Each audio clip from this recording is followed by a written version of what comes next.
الحمد للہ وکفا والصلاة والسلام علی عبادہ الذین اصطفیٰ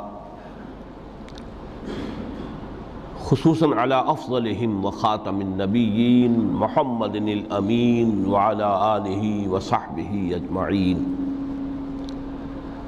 اما بعد فقد قال اللہ تبارک وتعالی کما ورد فی سورۃ آل عمران اعوذ باللہ من الشیطان الرجیم بسم اللہ الرحمن الرحیم کل نفس ذائقۃ الموت وانما توفون اجورکم یوم القیامہ فمن زحزح عن النار وادخل الجنۃ فقد فاز وما الحیاۃ الدنیا الا متاع الغرور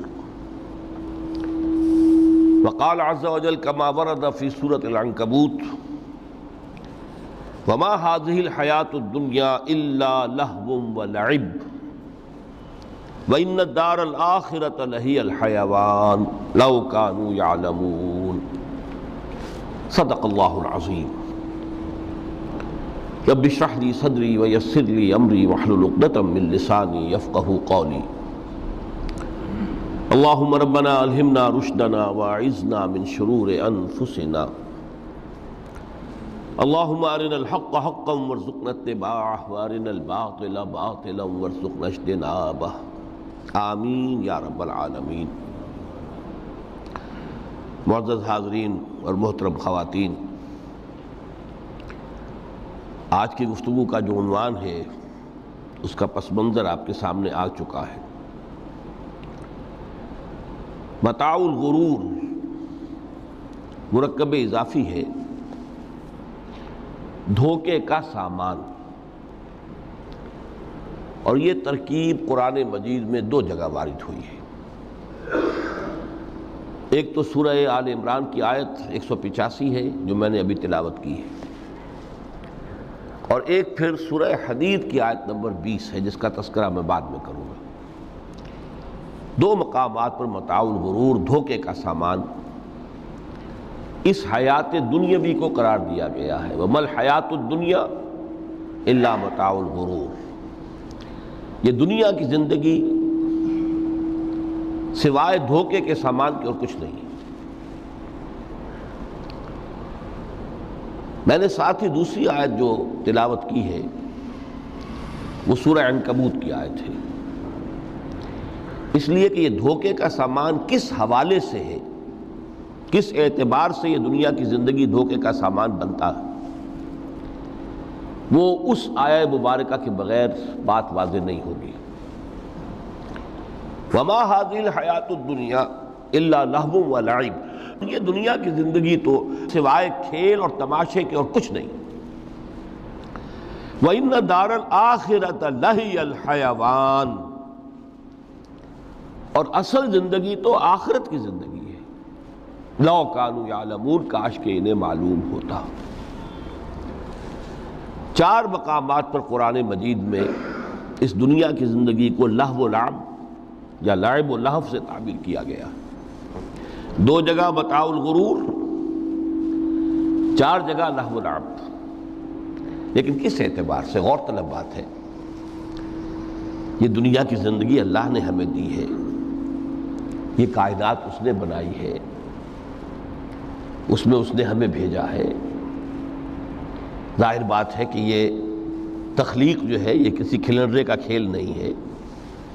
ربنا ما خلقت ھذا باطلا، یہ کوئی وہم نہیں ہے، یہ حقیقت ہے، یہ واقعہ ہے،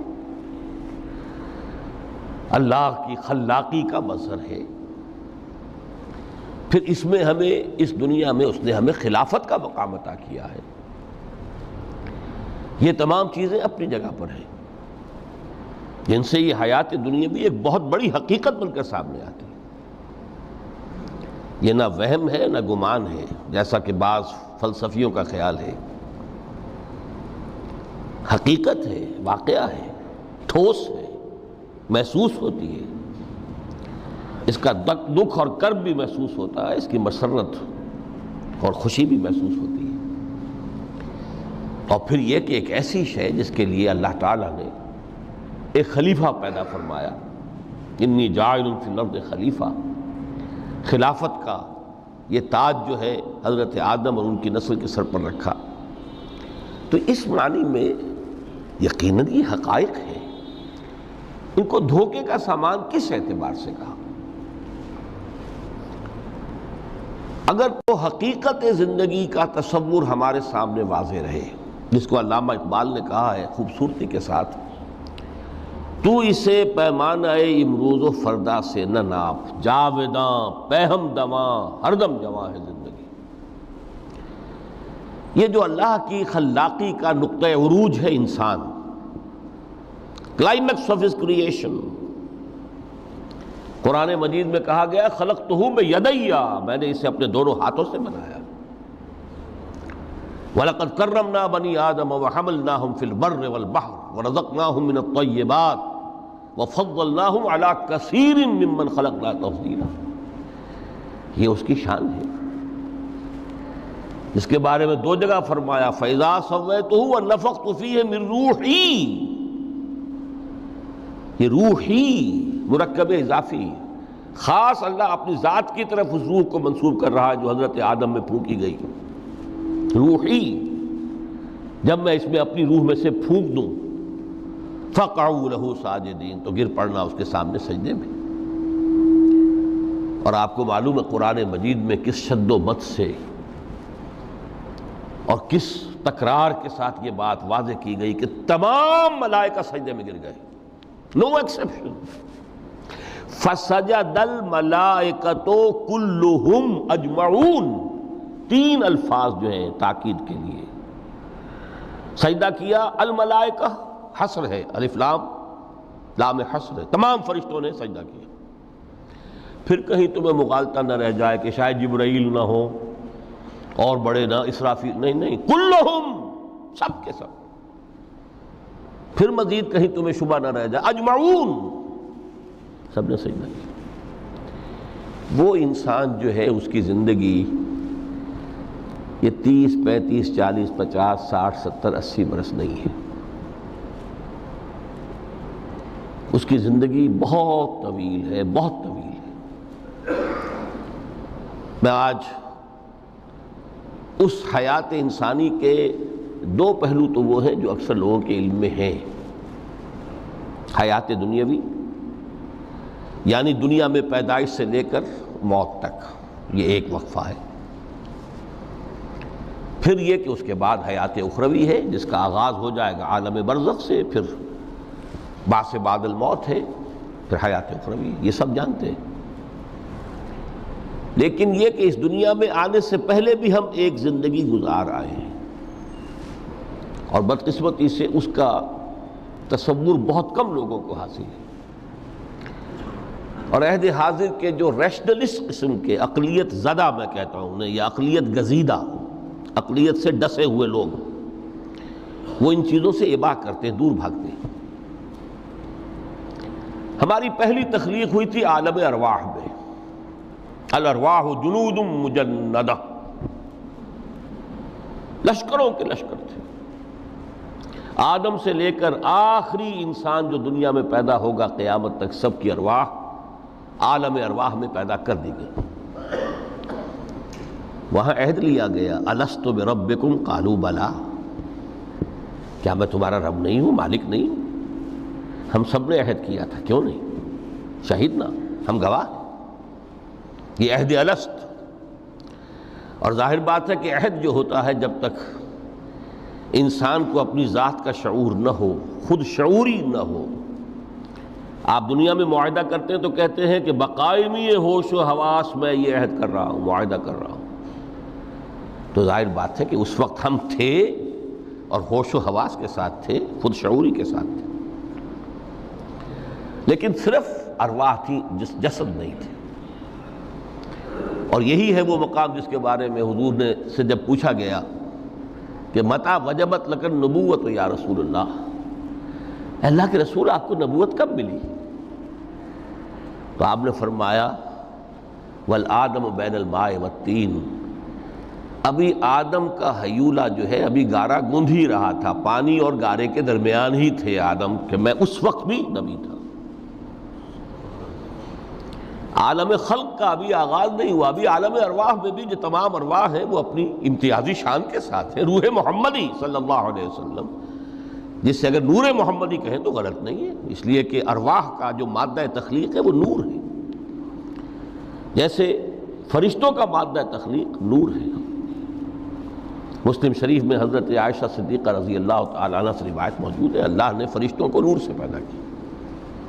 روح، فرشتے روح ہیں، ارواح ہیں، روح القدس، روح الامین، اور ارواح انسانیہ بھی روح ہے، یہ سب ان کا مادہ تخلیق نور ہے۔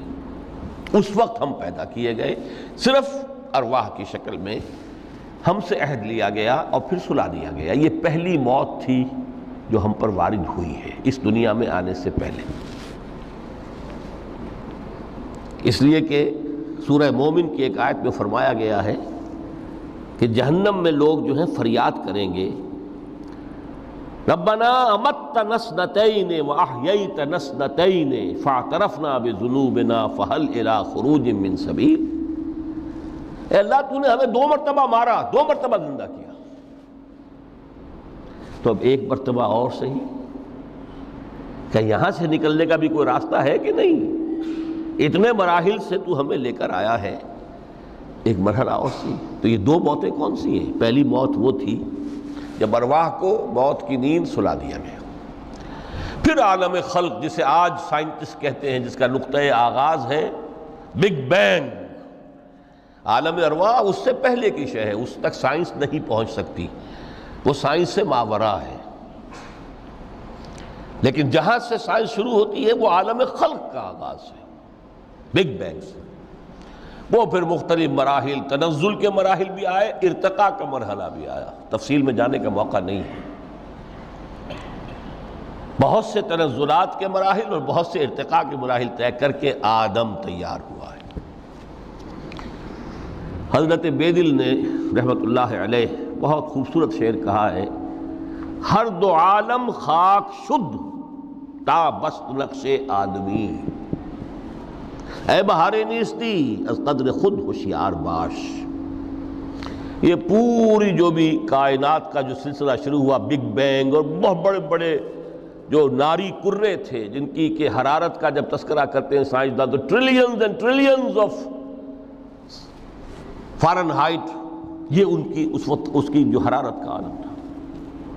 لیکن پھر وہ ٹھنڈے ہوئے، کچھ اس میں سے کوئی، پھر خاک کی تہ جو ہے زمین کے اس کرے پر آئی، ہر 2 عالم خاک شد۔ یہاں سے اب آدم کا حیولہ تیار ہوا، تا بست نقش آدمی۔ اس کے بعد ارتقائی مراحل ہیں، اور پھر آدم کی وہ روح جو کولڈ سٹوریج میں تھی، جب وہ لا کر پھونکی گئی ہے، جسد آدم جو ہے وہ مسجود نہیں تھا، مسجود تو تب بنا ہے جب کہ اس میں روح آدم وہ لا کر پھونک دی گئی۔ فَإِذَا سَوَّيْتُهُ وَنَفَخْتُ فِيهِ مِن رُوحِي فَقَعُوا لَهُ سَاجِدِينَ۔ یہاں سے حیات دنیاوی کا آغاز ہو گیا۔ پھر وہ سلسلہ تناسل ہے، آدم اور حوا کی نسل میں سے ہر بچہ 4 ماہ کے بعد جب اس کا ایک حیولہ رحم مادر میں تیار ہو جاتا ہے، حدیث ہے متفق علیہ عبداللہ ابن مسعود سے رضی اللہ تعالی عنہ، اور جس کے اندر آغاز میں وہ کہتے ہیں کہ حضور نے ہمیں یہ بتایا وَهُوَ الصادق المصدوق، دیکھنا تم کہیں شک میں نہ پڑ جانا، محمد کون ہے؟ الصادق المصدوق، جو سچے ہیں، جن کی سچائی کی اللہ گواہی دیتا ہے، کہ رحم مادر میں 40 دن تم نطفے کی شکل میں ہوتے ہو، پھر 40 دن علقہ کی شکل میں ہوتے ہو، پھر 40 دن تو مضغہ کی شکل میں ہوتے ہو، پھر اللہ تعالیٰ فرشتے کو بھیجتا ہے جو اس میں روح پھونکتا ہے۔ وہی عمل جو آدم کے جسد حیولہ کے ساتھ ہوا تھا، ہر ابن آدم اور بنت آدم کے لیے وہی عمل ہے کہ جو رحم مادر میں 4 مہینے کے بعد دہرایا جاتا ہے۔ یہاں سے حیات دنیاوی شروع ہوئی، پھر موت، یہ دوسری موت ہے۔ اب پہلی موت تو وہ تھی، لیکن دوسری موت یہاں سیپریشن ہو جائے گی۔ جو زمین سے آیا تھا تخلیقی مادہ، وہ جسم میں گیا، جسم زمین میں گیا، گل سڑ کر ختم ہوا۔ جو وہاں سے روح آئی تھی وہ اس زمینی وجود کا جو لب لباب ہے، جان، نفس، اس کو لے کر اپنے ساتھ، اور وہ جائے گی عالم بالا کو۔ پھر یہ ایک وقفہ ہے، پھر بعث بعد الموت ہے۔ تو احیاء بھی 2 ہو گئے، ایک مرتبہ پہلی موت کے بعد زندہ کیا اس عالم میں، آنکھ کھلی اس عالم میں ہماری، یہ پہلا احیاء تھا۔ کیف تکفرون باللہ وکنتم امواتا فاحیاکم ثم یمیتکم ثم یحییکم ثم الیہ ترجعون۔ دوسرا احیاء وہ ہوگا قیامت کے دن، بعث بعد الموت، اور پھر اس کے بعد وہ زندگی ابدی زندگی ہے، ہمیشہ کی۔ یہ تصور سامنے رکھیے۔ تو یہ جو تھوڑا سا وقفہ، یہ تو زندگی بہت طویل ہے۔ تو اسے پیمانہ امروز و فردا سے نہ ناپ، جاویداں پہم دماں، ہر دم جواں ہے زندگی۔ اس میں یہ وقفہ جو ہے، خلق الموت والحیات لیبلوکم ایکم احسن عملا، یہ اس جسد کے ساتھ اس روح کا اتصال، اور یہ 30 40 50 60 70 80 100 برس کی عمر، یہ ایک وقفہ ہے، یہ امتحانی وقفہ ہے۔ تمہیں جانچا جا رہا ہے، پرکھا جا رہا ہے۔ ایکم احسن عملا، اس کو بھی اقبال نے اسی نظم میں خوب بیان کیا ہے کہ قلزم ہستی سے تو ابھرا ہے مانند حباب، اس زیاں خانے میں تیرا امتحان ہے زندگی۔ اب اگر تو 2 چیزیں انسان پر واضح رہیں، اور نہ صرف واضح رہیں، مستحضر رہیں۔ واضح تو ہو جاتی ہے ایک چیز، پھر آدمی بھول جاتا ہے، تو کوئی فائدہ نہیں دیتا اس کے۔ مستحضر ایک یہ کہ اصل زندگی آخرت کی زندگی ہے، طویل ہے۔ بل توسرون الحیات الدنیا والآخرۃ خیر وابقیٰ، کلا بل تحبون العاجلہ وتذرون الآخرہ۔ تم اس عاجلہ کو پسند کرتے ہو، اس دنیا کی زندگی کو تم ترجیح دیتے ہو، جبکہ آخرت ہے جو باقی رہنے والی ہے، ابدی۔ اگر تو یہ معلوم ہو، جیسا کہ سورہ عنکبوت کی آیت کے حوالے سے میں نے آپ کو آیت سنائی کہ وَمَا هَذِهِ الْحَيَاةُ الدُّنْيَا إِلَّا لَهْوٌ وَلَعِبٌ وَإِنَّ الدَّارَ الْآخِرَةَ لَهِيَ الْحَيَوَانُ لَوْ كَانُوا يَعْلَمُونَ۔ اصل زندگی جو ہے وہ آخرت کی زندگی ہے، کاش کہ انہیں معلوم ہوتا۔ ایک حقیقت تو یہ معلوم ہو اور مستحضر رہے کہ اصل زندگی آخرت کی زندگی ہے، اور دوسری حقیقت یہ کہ یہ دنیا کی زندگی ایک امتحانی وقفہ ہے۔ قلزم ہستی سے تو ابھرا ہے مانند حباب، اس زیاں خانے میں تیرا امتحان ہے زندگی۔ یہ مستحضر رہے تو اس کا نتیجہ کیا نکلے گا؟ انسان دنیا پرست نہیں بنے گا۔ متاع ہے دنیا، برتنے کی چیز ہے۔ وما هذه الحیات الدنیا الا متاع، برتنے کی چیز ہے، برتو اسے۔ اب میں یہاں آپ کو کچھ حدیثیں بھی سنا دینا چاہتا ہوں۔ ایک حدیث میں حضور نے عجیب نقشہ کھینچا ہے، مالی ولی دنیا، لوگوں مجھے تمہاری اس دنیا سے کیا سروکار؟ انما مثلی کراکب استظل تحت شجرۃ ثم راح فترکھا، میری مثال تو اس سوار کسی ہے جو تھوڑی دیر کے لیے کسی درخت کے سائے میں سستانے کے لیے رک جاتا ہے۔ وہ اس درخت کو اپنی منزل نہیں سمجھتا، اپنا گھر نہیں سمجھتا، تھوڑی دیر کا سستانا ہے، پھر وہ اس درخت کو خیر بات کہتا ہے، اپنا راستہ لیتا ہے، اپنی منزل کی طرف رواں ہو جاتا ہے۔ بس اتنا تعلق، منزل یاد رہے۔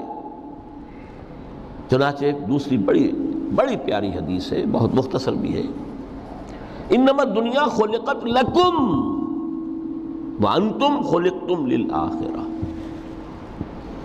دیکھو یہ دنیا تمہارے لیے بنائی گئی ہے۔ خلق لکم ما فی السماوات و ما فی الارض، قرآن مجید کہتا ہے اس لیے میں نے کہا تھا خلافت ہمیں دینی تھی تو سب کچھ ہمارے لیے بنایا گیا نا، یہ محفل سجائی گئی ہے ہمارے لیے، یہ سب ہمارے لیے بنایا گیا ہے، پورے عالم کو مسخر کیا گیا ہمارے لیے۔ سخر لکم، سورج بھی چاند بھی ہر چیز تمہارے لیے مسخر کی گئی ہے۔ انما الدنیا خلقت لکم وانتم خلقتم للآخرہ، لیکن تمہاری تخلیق ہوئی ہے، تمہیں بنایا گیا ہے، تمہیں پیدا کیا آخرت کے لیے۔ یہ منزل یاد رہے، میرا ٹھکانہ وہ ہے، میرا گھر